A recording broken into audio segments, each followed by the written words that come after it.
네, 안녕하세요. 박중사입니다. 2024년 3월 11일 월요일 장마감 방송하도록 하겠습니다. 자, 현재 시간 저녁 7시 37분 지나고 있고요. 나스닥은 현재 약보합선, 우리 야간 선물은 보합선에서 거래되고 있습니다. 자, 오늘 이제 장 총정리하기 전에 잠시 엔비디아와 관련된 내용, 그리고 미국 옵션 만기주 앞두고 어떤 변화가 있을까, 그리고 지금까지 어떤 구조로 지금 시장을 움직여 왔나 등을 간단하게 라이브 방송 때 했던 내용인데 다시 한번 정리를 하는 시간을 갖도록 하겠습니다. 일단 엔비디아가 현재 지금 뭐 미국 증시뿐만 아니라 우리 증시, 그리고 전 세계 증시의 어떤 키를 쥐고 있다라는 것은 뭐 자명한 사실이죠. 그래서 금요일에 엔비디아가 위에서 출발해서 저 고점 974달러를 찍고 지금 내려와서 지금 또 시간에서 또 하락 출발 후 양봉을 보이고 있는 모습입니다. 과연 오늘 원래 가던 대로 또 잘 갈 수 있을 것인가? 그래서 일단 제가 여기 라이브 방송 때 한번 세 가지의 어떤 질문을 드렸죠. 설문 같은 개념으로 엔비디아 원래대로 가던 길 간다. 1000달러를 넘어간다. 1000달러가 일단 뭐 증권사 레포트 상으로는 좀 목표가가 제시가 됐었고, 두 번째는 이제 애플 시총 정도가 거론이 됐었습니다. 뭐 일단 원래대로 가던 길 간다, 1000달러 넘어간다라고 생각하는 경우, 그 다음에 두 번째, 이게 이제 금요일 마감 영상 올려드렸던 그 주말에 올려드렸던 내용에 좀 포함되어 있었던 내용인데, 개인들이 뒤늦게 이제 콜옵션 매수에 적극적으로 가담을 하고, 그 다음에 나스닥 ETF 공격적인 이제 레버리지 상품들을 개인들이 정말 많이 담는 그런 모습, 엔비디아와 연관된 것들의 상품을 많이 담았습니다. 자극적인 상품들. 그래서 뭐 그런 쪽에 개인들이 많이 들어간다면 반대로 그 물량을 공급해주는 매도 포지션을 누군가는 들어가 줘야 된단 말이죠. 결국에 그냥 옵션만 따져 보면은 개인들이 콜옵션 매수를 땡기면 땡길수록 누군가는 매도 포지션을 잡아줘야 합니다. 예. 그 콜 매도 포지션인데, 그 콜 매도 포지션은 기관에서 진행을 하게 돼 있고요. 그래서 해지로 계속 사들였던, 개인들이 콜 매수하는 것에 따라서 계속 해지로 현물 매수를 해왔던 기관들이 어느 정도 적당히 선상에서 이제 마무리가 되면 콜매도로 눌러버리고 현물, 모았던 현물을 던지게 됩니다. 콜옵션 매도 포지션이기 때문에 계속 무한정 가는 것에 대해서 굉장히 부담스러워요. 물론 현물을 가지고 있기 때문에 현물로 올라가는 것 괜찮습니다. 그러나 그게 흐름이 끊기면 현물을 던져주는 것이 유리하겠죠. 그래서 지금 그 모습이 나온 것 같다라고 보는 시각. 그래서 개인 콜 매수는 안 되지, 외봉 급락 전환할 것이다 라는 시각도 있는 거고요. 세 번째, 그래 뭐 개인들 콜 안 주고 기관들 콜 매도만 지키면 돼. 개인들 콜옵션 어차피 크게 안 오르고 그냥 머물러서 횡보만 해도 시간같이 감소하면서 죽을 거야. 개인 콜 매수 죽이고 기관 콜 매도만 지키면 된다. 결국 요 음봉 박스 구간 내에서, 음봉 몸통 구간 내에서 횡보만 하면 괜찮다. 이렇게 세 가지 시각, 여기 안에서 다 움직이겠죠. 그래서 이번에 미국 옵션 만기주까지 월, 화, 수, 목, 금 움직임인데 어떻게 될지는 뭐 보면 알겠지만, 어쨌든 이게 중요한 것은 우리 SK 하이닉스에 큰 영향을 미칠 것이다. 오늘도 뭐 금요일에 엔비디아 하락한 것에 대해서 SK 하이닉스가 반응하면서 4% 출발해서 3%대로 하락 끝났습니다. 하락했죠. 어쨌든 간에 뭐 양봉이긴 하지만. 그래서 가장 큰 영향을 미치고 있고, 즉 SK 하이닉스가 최근에 추세를 상승시키면서 코스피에 좋은 영향을 줬죠. 밸류업 종목들 제외하고는 시장을 지킨 종목 중에 대표적인 1등 주자입니다. 이 하이닉스를 뭐 잠깐 보자면은, 오늘 아까 뒤에도 지금 설명을 드려놨지만 하이닉스가 오늘 16만 8천 원이 정말 중요한 가격이긴 했어요. 오늘 큰 거래가 들어왔던 가격인데, 여기 지금 라인들 그어놨습니다. 16만 8천 원. 오늘 여기서 선물과 현물이 갈렸던 구간으로 보입니다. 거래가. 근데 여기가 분봉으로 보면은 여기 지금 16만 8천 자리에서 계속 막혔죠. 아침에 잠시 돌파했다가 오후에 다시 그 자리가 막혔습니다. 16만 8천에서 지금 선 현물이 교차되는 그런 자리, 매물 자리. SK 하이닉스는 최근에 현물은 이제 외국인들이 모아왔지만 선물은 외국인들이 많이 던졌죠. 그래서 이 교차 자리가 중요한데 일단은 16만 8천으로 보입니다. 그래서 16만 8천을 내일 회복하느냐 아니면 거기를 또 막혀서 밀리느냐가 중요할 것 같고요. 뭐 밀려도 추세는 살아 있습니다. 당장의 추세를 깨는 흐름이 나오지 않는다면은 16만 8천은 돌파의 의미를 갖는 자리가 되겠죠. 막히고 떨어져도 아직은 자리가 좀 있는 것 같고요. 그러나 뭐 그렇게 넉넉하게 있지는 않아요. 그래서 추세가 깨지지는 않는지 엔비디아의 며칠 흐름을 잘 살펴서 체크를 해봐야 될 것 같습니다. 어쨌든 간에 중요한 거는 16만 8천을 넘어서는 단계부터 일단 다시 회복으로 들어가는 모습을 판단해야겠다. 이렇게 볼 수 있습니다. 그 다음에 오늘 중요한 일정 중에 하나가 이제 3월 11일 미국의 BTFP 종료가 있습니다. 여기에 대해서는 뭐 지난주까지 계속 자주 말씀을 드렸던 거고, 어쨌든 뭐 은행들, 미국의 위기를 겪었던 은행들, 1년 전에 상당히 큰 미국 은행들의 위기가 있었죠. SVB 하고 뭐 시그니처 은행들, 여러 가지 은행들이 위기를 겪었습니다. 그게 벌써 1년이 넘었어요. 1, 2월이니까. 그래서 3월 11일 기준으로 미국은 작년에 1년짜리 단기 자금을 공급하기로 합니다. 은행이 가지고 있는 미국채를 담보로 해서 1년 동안 좋은 담보가치 평가를 받고 좀 돈을 빌려주기로 합니다.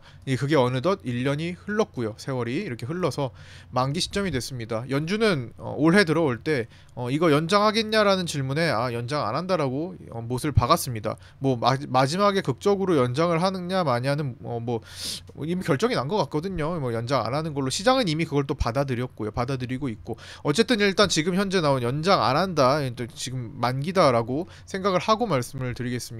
자, 작년에 이제 빌렸던 돈은 이제 어떻게 해야 돼요? 1년이 지났으니까 나머지는 갚아야 되는 입장이 됩니다. 한 번에 일시에 지금 다 갚는 게 아니에요. 종료가 됐다고 하더라도 한 번에 갚는 게 아니라 1년 만기가 된 것부터 단계적으로 갚습니다. 언제까지 갚아요? 이 만기가 끝나기 전에 빌렸던 것이 1년 뒤에 끝나겠죠. 즉 앞으로 남은 1년간 계속 분할해서 상환을 해야 되는, 은행들의 유동성이 단계적으로 줄어드는 단계에 들어갑니다. 갚아야 될 거 아니에요. 어쨌든 빌린 것은 만기가 지났으니까 갚아야 됩니다. 안 그러면 연체가 되겠죠. 그래서 은행들은 1년 전에 빌렸던 자금은 단계적으로 갚아야 되고, 지금 이제 종료 전에 마지막으로 빌린 돈은 25년 3월 10일까지 만기가 되겠죠. 자, 그럼 은행의 단계적인 유동성 축소는 과연 시장을 어떻게 만드느냐가 중요한 체크 포인트가 됩니다. 그동안 1년 동안은 미국의 유동성이 풍부할 수 있었던 이유가 한 가지 사라지는 거죠. 1년 동안. 그래서 이전부터 지금 오늘 3월 11일 기점으로 이전의 1년과 이후의 1년은 분명히 다른 모습을 나타낼 수가 있습니다. 자, 다시 나스닥 100 지수로 볼게요.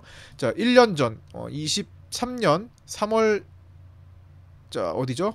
여기죠. 3월 11일 딱 여기 저점, 그래서 그거 딱 저점 찍은 것 같아요. 여기 부근이니까.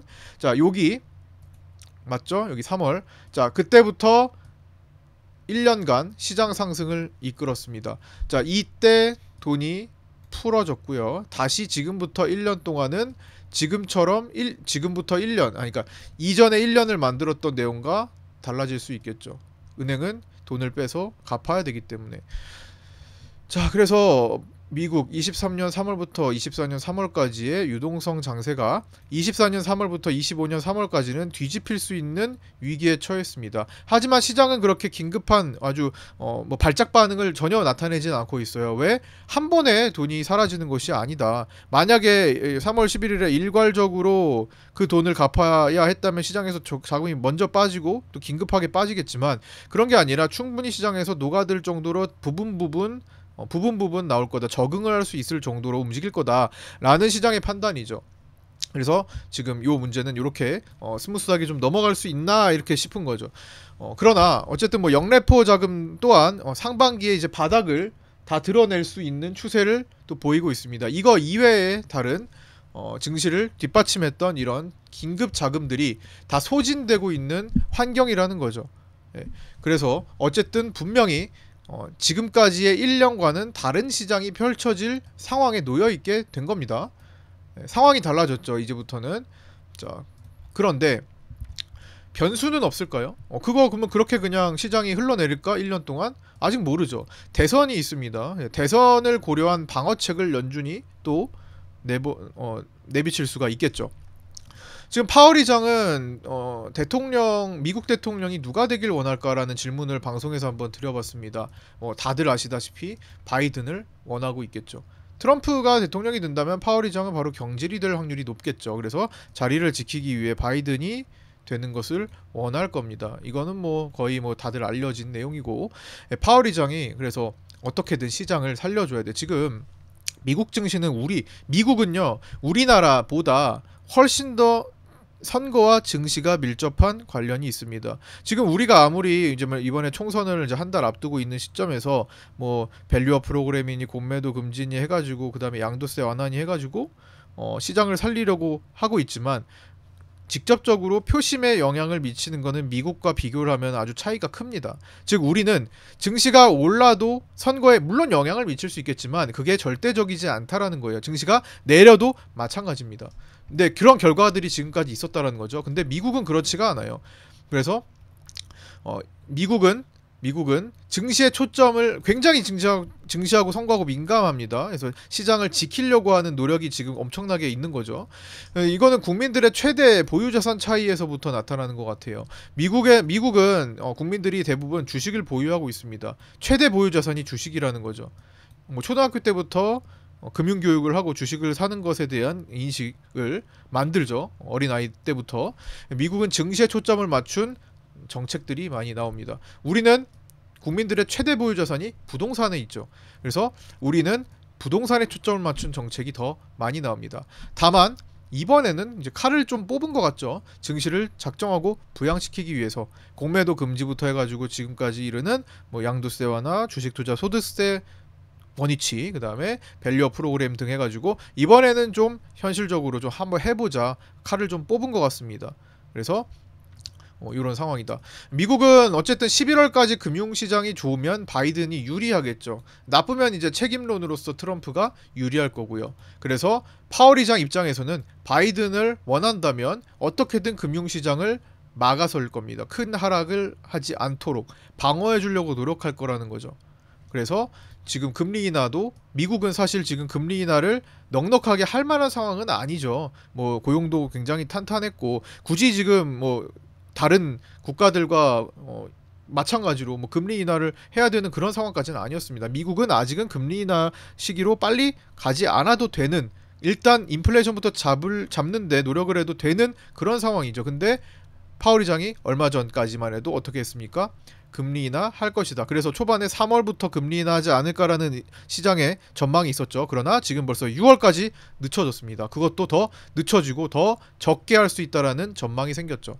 처음에는 그러니까 금리 인하 시그널을 보냅니다. 그러면서 점차 시장의 분위기에 맞게 점차 축소를 한 거죠. 일단 시장이 적응할 수 있게 해준 겁니다. 시장이 큰 하락을 피할 수 있도록. 미국은 현재 금리 인하가 급하지 않은 상황을 알고 있음에도 먼저 금리 인하를 할 것으로 시그널을 보낸 다음에 차츰차츰 시장에 적응하면서 녹아들게 하는 겁니다. 이제는 금리 인하를 시장에서 올해 두 번 정도 할 것이다라는 생각이 많아지고 있죠. 6월 이후에 시작해서 그렇게 지금 흘러가고 있는 거죠. 그래서 어쨌든 중요한 것은 의도, 시장이 어떤 방식으로 흘러가고자 하는 의도가 현실과 만났을 때 어떻게 움직일 수 있느냐를 살펴보자는 건데, 첫 번째로 접근할 것은 엔비디아고 그다음 두 번째 BTFP 종료된 시장 이후의 상황을 유동성을 어떻게 다시 시장에 공급할 것인가에 대한 그런 내용이 앞으로 3월 20일에 FOMC에서 드러날 수 있을지, 그때는 이제 점도표도 공개가 되는 때니까 그런 것들을 위주로 좀 살펴보면 될 것 같습니다. 자, 이제 우리 증시로 넘어가서 보면 우리 증시는 오늘 항생 선물과 좀 커플링 구간이 있었죠. 꽤 많이 나왔습니다. 항생 지수가 개장 후에 좀 올라갈 때 우리 증시는 좀 반등하는 모습을 좀 보였고, 그러면서 이제 코스피 코스닥이 약간의 시속 게임을 여전히 보였습니다. 이 코스피 코스닥이 계속 시속 게임을 보인다라는 것은 시장 자금이 한정적이라는 거죠. 그래서 밸류업 프로그램 영향권에 있을 때는 코스피가 좋았고 코스닥이 떨어지다가 이제 밸류업 프로그램 종목들이 좀 약해지면은 코스피는 내려가고 코스닥이 올라가는 그런 현상들이 계속 발생하고 있습니다. 시소가 아니고 이제 서로 비슷한 흐름을 보이면서 상승을 하는 게 시장이 가장 좋은 건데, 일단은 뭐 지금처럼 시소 게임을 보인다면 계속 밸류업 프로그램이 중심에 있다라는 거고요. 그래서 반대로 시소가 아니고 비슷하게 가면은 그때의 시장은 이제 밸류업 중심의 거래가 아니었다라는 걸로 또 해석할 수도 있겠죠. 어쨌든 오늘은 상대적으로 코스피가 떨어졌고 코스닥이 올라가는 마지막까지 해서 코스닥 강세장이 연출이 됐고요. 내일 코스닥 제약 섹터처럼 875자리 제가 말씀드렸던 저항 라인을 힘있게 올라가는지. 자, 코스닥 제약 섹터가 지난주까지 계속 요 지점에서 저항을 보였는데 한 방에 뚫고 올라갔죠. 금요일에 이것처럼 계속 건드리다가 돌파를 강하게 해주는지, 이제 이번 주 화수 정도의 결판이 나지 않을까, 뭐 그런 생각을 해봅니다. 화수 목 정도에. 자, 그래서 코스닥 차트를 보면 계속 875를 두들기고 있죠. 오늘 종가 고가로 끝났는데 875를 좀 넘어서 끝났어요. 근데 완벽하게 저기를 뚫었다라고 보기에는 어쨌든 그냥 같은 선상인 것 같습니다. 코스닥 제약 섹터처럼 힘있게 뚫어주면 돌파하고 가는 게 되겠죠. 근데 뭐 바로 뭐 직전 고점이 있긴 한데 어쨌든 요게 시원하게 돌파할지 앞으로 귀추가 주목되고 있습니다. 자, 그리고 SK 하이닉스에 대한 16만 8천원 이야기 했는데, 현물 매수 주도는 외국인 16만 8천. 오늘 현재 SK 하이닉스가 16만 6,600원으로 끝났고, 선물이 3월물이 지금 16만 6,400원으로 끝났어요. 이거는 왜 가격을 적어뒀냐? 선물 가격이 더 싸다라는 거를 이때 말씀드리기 위해서. 선물 가격이 더 싸다라는 거는 시장 종목이 더 하락할 가능성이 더 높다라고 하는 겁니다. 그래서 16만 8,400원에서 종가가 더 내려왔죠. 그래서 지금은 그 차이를 400원에서 200원으로 좁힌 상태에서 끝났습니다. 선물이 16만 6,400원이니까요. 그래서 뭐 16만 8천원 라인에 대한 중요성, 그리고 삼성전자 참 못 가는 삼성전자 시장 대비 참 못 가죠. 자, 삼성전자가 72,000원, 72,500원, 72,700원의 방어 싸움이 펼쳐지고 있습니다. 일단 제가 먼저 말씀드렸던 725, 727 라인은 깼는데 그 밑에 조금 업데이트된 지수의 차트를 보면은 삼성전자 차트가 72,000 정도가 그 구간인 것 같아요. 여기 하나가 지금 살아 있습니다. 120 라인이 하나 살아 있어서 720까지 좀 묶어서 볼까 합니다. 그래서 요 구간의 방어 싸움이 좀 펼쳐지고, 여기가 좀 이탈되면은 조금 이제 위협적으로 가지 않을까 이런 생각도 좀 해봅니다. 얼마나 힘있게 이탈하느냐, 혹은 얼마나 힘있게 지지받고 돌파하느냐, 위로 하나씩 돌파하느냐, 740, 742, 그 다음에 750, 752 단계적으로 돌파하느냐, 이런 모습들이 다음 주부터 좀 나타나지 않을까 싶습니다. 자, 이렇게까지 일단 개괄적인 내용들 좀 설명드렸고, 이제 위클리 옵션 만기일입니다. 이제 만기일이었죠. 제가 항상 옵션 매도자들 분석으로 그날의 위클리 옵션 만기 범위를 추정합니다. 오늘 어떤 식으로 시장이 움직일 것인가. 그래서 일단 첫 번째로 아침 8시 42분 전에 일단 파생반 분들에게, 저희 정혜원 파생반 파생 상품 선물 옵션 거래하시는 분들이 모여 계시는 그 정혜원 파생반 분들에게 먼저 오늘의 관점과 지지 라인, 저항 라인을 단계적으로 잡아 드립니다. 이제 그리고 나서 특히나 만기일에는 이렇게 추정 범위를 통해서 어떤 전략을 취하는 게 유리할 것인지 80% 정도의 확률로 좀 접근 방식을 안내해 드리고 있습니다. 80% 확률이 말이 80%지 뭐 올해 들어서는 거의 90% 확률 넘는 것 같아요. 근데 일단은 제가 오랜 기간 동안 실험했을 때는 80% 확률에 근접했기 때문에 일단 80으로 보려고 합니다. 자, 아침 8시 53분에 오늘 범위는 생각보다 넓었어요. 그래서 오늘은 초반에는 오늘 잘하면 범위가 좀 확장되는 장대봉이 출현을 위든 아래든 할 수 있지 않을까라는 생각부터 시작했는데, 장 시작하고 금방 다시 좁혀지기 시작했죠. 그래서 일단 이렇게 시작했지만 매도자들이 매도로 강하게 닿지 않고 시작한 거예요. 근데 장 전에는 보통 저런 경우가 많습니다. 쭉 이제 시간이 흐르면서 보니까 좁혀지고 있죠. 352점은 깨졌고 355 57.5가 11시 27분에 들어왔고 67.5에서 안으로 65 들어왔고 62.5로 들어왔습니다. 즉 범위가 11시 20분 기준으로 어떻게 돼요? 357.5에서 362.5로 5포인트로 확정이 됩니다. 5포인트대로 들어와야 시장이 정상 박스 범위로 들어온다고 보면 된다라고 생각합니다. 가끔은 7.5인데 일단 보통 5포인트 들어오면 오늘 자리 잡았다 이렇게 볼 수 있습니다. 그래서 오늘 그 중간값이 360 정도로 자리 잡는구나 이렇게 볼 수 있고요. 시장은 아니나 다를까 360선에서 오랜 기간 동안 머물렀죠. 그러다가 어떻게 됐어요? 2시 넘어서 떨어집니다. 360보다 조금 밑에서 끝났죠? 358점. 실질적으로는 358.75가 중간값이 됐을 때 시장이 더 적절한 값을 취했습니다. 오늘 코스피 200이 358.34로 끝났기 때문에 거의 이게 가장 적절했죠. 즉 오늘 아까 전에 파생반에도 올려드렸듯 360선 내지 358.75 여기 두 개 왔다 갔다 하는 게 중요했다라는 겁니다.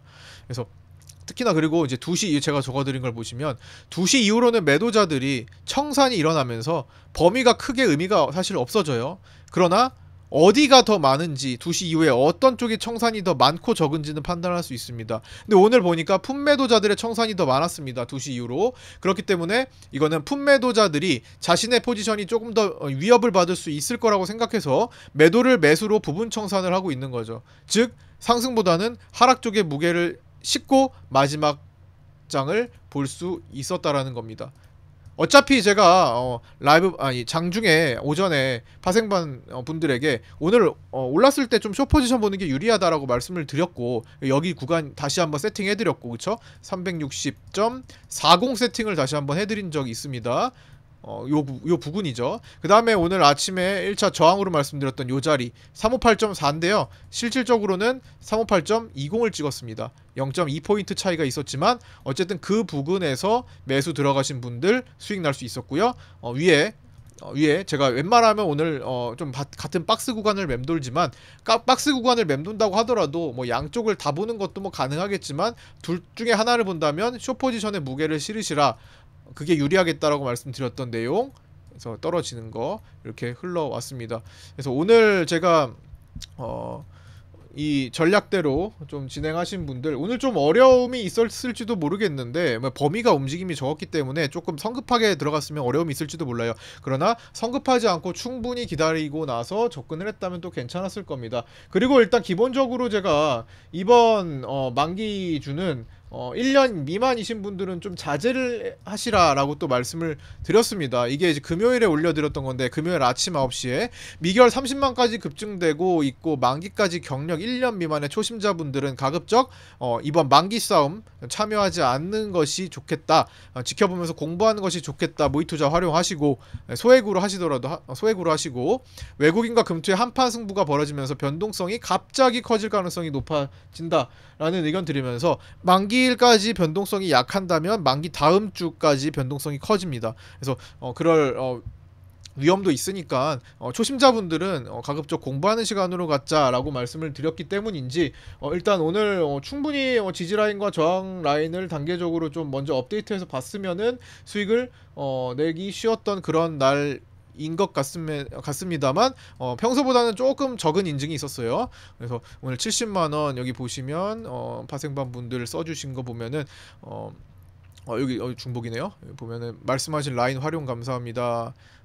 여기 뭐 지지 라인에서 진입해서 1차 자리에서 진입해서 일당 벌고 마무리했다 이렇게 글 올려 주셨습니다. 일당하신 분들 그래서 오늘 그렇게 일당하신 분들 모아봤더니 220만원, 70만원, 110만원, 102만원, 90만원, 67만원, 40만원 이고요. 또 눈에 띄는 것 중에 하나가 여기죠. 자 요겁니다. 금요일에 계좌 개설하고 완료하고 오늘 첫 거래 날인데 수수료가 대박입니다. 이거는 제가 지금 여러분들께 선물해드리는 파생 계좌 전국 최저 수수료 로 지금 여러분들께 선물을 해드리고 있죠. 저를 통해서 가입을 하시면 전국 최저 그 누구에게도 지지 않는 전국 최저 수수료로 파생 상품을 매매할 수 있게 됩니다. 그래서 지금 그거를 하신 분이 써주신 거예요.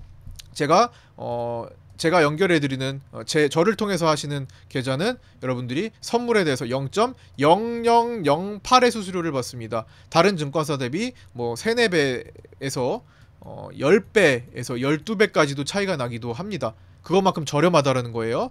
다른 계좌는 다른 증권사들은 많이 쓰는 증권사들 뭐 3배 정도 비싸기도 하고 4배 정도 비싸기도 하고요. 10배 이상 비싼 증권사들이 많이 있다라는 거죠. 그리고 여러분들이 쓰는 수수료가 상당히 비싸다라는 겁니다. 그래서 전국 최저 수수료로 적용 받으시고 함께 하시면 좋을 것 같습니다. 이거는 거래하시는 분들 누구나 신청하실 수 있습니다. 파생반 분들이 아니셔도 되고 이 방송을 들으시는 모든 분들이 신청하실 수 있습니다. 유튜브 댓글에 클릭하시면 아래에 신청하는 방식 올려놨으니까 그쪽으로 관심 있으신 분들은 신청해 주셔서 여러분들의 것이에요. 이거 수수료 픽스입니다. 이벤트성으로 6개월 하고 마는 거 아니라 여러분들이 계속 평생 가지고 쓸 수 있는 수수료 계좌입니다. 그래서 미리 만들어 두시면 여러모로 유용하지 않을까 싶습니다. 만들지 않을 이유가 더 없는 것 같아요. 파생거래 하시는 분들. 그래서 이어서 이제 말씀을 드리겠습니다. 그래서 콜매도자들은 이제 보다 자신 있게 남은 0.01짜리 프리라도 더 먹으려고 보유 포지션을 유지하고 있다라는 건 이제 풋매도자들하고 반대 포지션에 대한 이야기입니다. 그래서 종합적으로 하락 쪽 움직임 긴장감이 더 컸다라는 거. 그래서 이렇게 풀어가는 방식, 옵션 매도자들의 움직임을 통해서 시장의 방향과 그 다음에 구간을 예측하는 거죠. 예측이라는 말은 좀 그렇지만 어쨌든 내가 추정해서 매매에 적용할 수 있는 게 얼마나 큰 장점이 되는지는 해보신 분들은 많이 아실 거라고 생각합니다. 그렇게 해서 오늘 위클리 옵션 만기 종가 결과 코스피 200 358.59로 동시효과에 진입해서 358.34로 마감을 했죠. 네, 뭐 금융투자가 제가 마지막에 약간의 360 풋옵션을 좀 공략한다라고 말씀을 드렸는데 여기 이제 파생반에 마지막에 3시 넘어서 3시 5분에 말씀드렸죠. 오늘 종가 결제 싸움은 357.5 콜과 360 풋인데 금융투자는 360 풋을 소량 들어오긴 한다. 풋옵션 쪽에 금융투자가 매팅하는 것을 안내해 드렸는데 썩 재미는 없었습니다. 거의 움직임이 없었기 때문에. 그래서 풋옵션 360이 1.43의 종가에서 1.66으로 마감을 했죠. 콜옵션은 그만큼 떨어졌고요. 그렇게 해서 이제 위클리 옵션 만기 추정 결과 기실현 포함해서 외국인들은 3억 수익, 개인들은 9억 손실, 금융투자는 1억 수익, 기타 법인은 7억 수익 본 것으로 추정됩니다. 나머지는 나머지 주체가 가져갔겠죠. 자, 이렇게 일단 위클리 옵션에 대한 복귀 해봤고요. 이제 이어서 이제 선물과 수급 등 이제 마지막 정리 한번 해보는 시간으로 마무리하도록 하겠습니다. 자, 현재 시장은 외국인 선물 매수와 금융투자의 선물 매도가 싸우는 만기 싸움이 되고 있죠. 선물 매수 포지션이 쌓인 외국인과 선물 매도 포지션이 쌓인 금융투자가 과연 얼마나 청산하고 얼마나 목표를 가지고 할 것인가, 혹은 청산이 안 될 것 같으면 롤오버를 얼마나 할 것인가. 오늘까지 금요일까지는 롤오버가 거의 없었어요. 그래서 한판 승부가 벌어지는 한 주가 될 것이다라고 말씀드렸는데 오늘은 그래도 롤오버가 꽤나 나왔습니다. 물론 미결제가 선물 미결이 뭐 엄청나게 줄어든 것은 아니지만 생각보다 덜 줄어들었거든요. 오늘 스프레드 거래는 10만 계약을 넘어가면서 뭐 적당한 롤오버 거래가 나온 것 같습니다. 그래서 금요일에는 외국인들이 노엣지 상방을 보였죠. 주식 선물 쪽만 매도했었고요. 오늘은 외국인들이 노엣지 하방을 만들었습니다. 주식 선물은 반대로 매수를 했고요. 주식 선물에 대해서는 올해 들어서만 1조 2천억을 매도해둔 외국인입니다. 굉장히 많이 매도했죠. 그 다음에 해치 포지션을 이제 주식 선물로 가지고 있었고, 나머지는 이제 월물 옵션에서 양매도 포지션을 가지면서 범위를 제한시키고 있다, 이렇게 볼 수 있고요. 오늘 투신이 종가에 이렇게 보시면 파란색 바가 내려와 앉았습니다. 종가에 오늘 투신이 어떻게 했습니까? 3천억 정도 신규 매도를 했네요. 선물 매결은 이렇게 26만 됐고, 그래서 오전에는 선물 미결이 많이 줄었는데 오후에는 미결이 많이 줄지 않았다라는 거. 종가의 투신이 미결을 늘린 것도 영향을 좀 받을 수 있고요. 아직도 미결이 많은 편입니다. 만기일 전후 일주일 내에 갑작스런 변동성에 주의해야 된다. 만기 전뿐만 아니라 만기 이후에 일주일까지도 영향권에 있습니다. 롤오버를 하면 포지션이 넘어가기 때문이죠. 갑자기 많은 롤오버가 들어가면. 오늘 이제 스프레드는 이제 10만 계약이 좀 넘었고요. 1.25로 마감을 했습니다. 이거보다 이제 좀 진정이 됐죠. 스프레드는 많이 올라가다가 이제 정상 범위로 들어왔기 때문에 진정이 됐습니다. 그동안 스프레드는 이제 계속 올라왔죠. 아까 전에 제가 장중에 이제 스프레드 차트를 방송에서 한번 언급을 드린 적이 있었는데 요거죠 차트 이제 스프레드가 최근에 올라오는 거, 즉 이 3월물과 6월물의 가격 차이입니다. 역전되어 있었다가 부지런히 올라와서 지금 정상 범위에 올라왔습니다. 좀 많이 저평가되고 있었거든요. 스프레드가 지금은 정상 범위를 회복했다라는 거. 3월물과 6월물의 차이가 한 1에서 1.5 사이가 나는 것이 지금 적절하다 이렇게 보고 있는데 회복돼서 여기서 롤오버가 나오는 거죠. 롤오버가 여기까지 안 왔기 때문에 안 나오는 것도 있었는지 모르겠네요. 그래서 어쨌든 스프레드 정상적으로 회복됐다라는 거. 외국인들 3월물 선물 매수 평단 359.5로 추정됩니다. 많이 올라왔죠. 당연히 최신 거래가 들어가면서 현재 가격에 가장 많이 붙게 근접하게 됩니다. 기존에 있는 것들은 롤오버로 빠지고 빠진 자리에서 3월물 새로운 거래가 들어가면 당연히 평단이 최신화 되겠죠. 그래서 최근 가격에 붙는 쪽으로, 금융투자는 반대로 선물 매도 평단이 359.5로 약 수익이고 외국인들은 약 손실로 바뀌었네요. 그리고 오늘 환율 급락했네요. 환율 급락했습니다. 자, 차트 보시면 환율이 급락하고 어디까지 왔죠? 요 파란 선은 장기적으로 계속 지켰던 자리예요. 물론 일시적으로 이렇게 이탈하기도 합니다. 자, 여기도 일시적으로 이렇게 이탈하기도 합니다. 여기도 일시적으로 이탈하는 자리가 꽤나 나오기도 합니다. 그러나 이 구간에서는 웬만하면 다시 끌어올리는 모습을 현재까지는 나타냈다라는 거. 그리고 환율이 이렇게 떨어지니까 증시가 좋을 거다라고 생각하는 경우가 있는데, 지금은 그렇게 생각하기보다는요, 환율은 지금 제자리를 찾은 거예요. 그러니까 시장이 지금 계속 좋았잖아요. 최근에 뭐 상승 추세였잖아요. 2월 내내 외국인들이 상방 포지션을 잡으면서 흐름이 괜찮았단 말이죠. 제가 뭐 이거 중심 깨지기 전까지는 상승 추세다라고 말씀드렸습니다. 좀 어렵게 왔다 갔다 하고 있지만, 즉 환율은 조금 더 내려앉았어야지 맞아요. 이렇게 제자리를 찾은 겁니다, 여러분. 환율이 이상하게 횡보했던 거예요. 외국인들이 자꾸 중립 세팅을 하면서 이상하게 횡보했던 겁니다. 지금 외국인들이 3일 동안 대량 매도를 통해서 한 1조 얼마죠? 1조 8천억 누적 매도했고 3일간 대량 매도를 했습니다. 그러면서 하락 베팅을 했는데, 이게 하락 베팅이라기보다는 하락을 주도적으로 만들었죠. 제자리를 찾기 위해 외국인들이 3일 동안 찍어 누른 겁니다.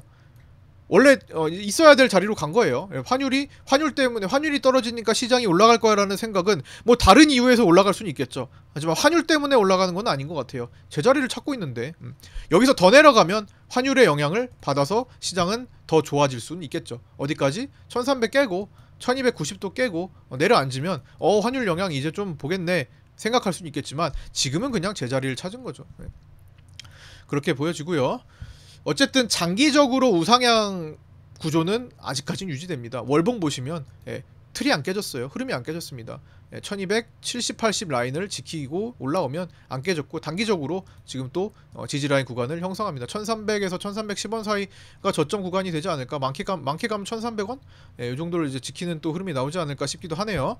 일단 환율은 그렇게 보고요. 다시 외국인들이 밑에서 주워 담는지, 달러 선물 만기는 3월 18일 월요일이죠. 요거를 다시 외국인들이 대량 매도했던 거를 다시 주워 담지는 않는지 요거를 지켜봐야 될 것 같습니다. 그래서 외국인들이 다시 언제 담을까? 만기 전에 담을까? 아니면 롤오버 후 만기 이후에 담을까? 대량으로 매수 들어오는 시점을 주목해야겠죠. 정상화됐다가 다시 들어올리는 거니까. 자, 일정 체크하면서 마무리하겠습니다. 오늘 한미연합훈련 3월 4일부터 3월 14일까지 북한 도발 가능성 미국 정보기관에서 얘기했는데 지금까지는 조용하네요. 핵실험에 대한 가능성도 미국에서 얘기를 한 적이 있었죠. 연준의 BTFP 종료는 오늘 날짜로 종료가 됩니다. 3월 12일에 내일은 9시 반, 이제 서머타임이 시작돼서 미국은 중요 지표 발표는 10시 반 개장 전 1시간 전 9시 반에 열리고요. 3월 10일 CPI 발표는 밤 9시 반이 됩니다. 그 다음에 이제 우리 내마녀의 날 있고 PPI 발표를 한 다음에 미국 내마녀의 날이 있습니다. 그리고 3월 20일에 대망의 점도표가 공개되는 FOMC가 진행됩니다. 자, 어쨌든 이런 거고, 이번 주부터는 이제 좀 있으면 며칠, 3일 정도 됐나요? 그 뒤부터는 연준 위원들의 블랙아웃 기간. 그래서 연준 위원들은 이제 어떤 발언도 할 수 없게 됩니다. 언제부터지? 한 일주일 전으로 알고 있어요. 그래서 그때부터는 연준 위원들의 어떤 생각도 알 수 없기 때문에 이제는 점도표가 이거 FOMC가 상당히 불확실한 일정이 되는 거죠. 그래서 그 전까지 FOMC 전에 내마녀의 날 끼고 앞뒤로 큰 변동성에 주의를 하셔야 될 것 같습니다. 좀 빨리 끝내려고 했는데 또 길어졌네요. 근데 좀 길어졌더라고 하더라도 좀 중요한 내용들을 압축해 놓았다고 생각하시고 잘 복습하셨기를 바랍니다. 자, 오늘 여기까지 마치고요. 구독자 단톡방에 들어오셔서 함께 하실 분들 구독자 정보 공유방 따로 운영하고 있으니까 신규 구독하신 분들은 유튜브 댓글에 있는 오픈톡 주소에 문의 주셔서 입장하시기 바랍니다. 자, 라이브 방송은 제가 맨날 하고 있으니까 장중에 시간 되시는 분들 들어오셔서 참여해 주시면 좋을 것 같습니다. 자, 여기까지 마칠게요. 모두 고생 많으셨고요. 구독과 좋아요, 알림 설정도 부탁드립니다. 감사합니다. 수고하셨습니다.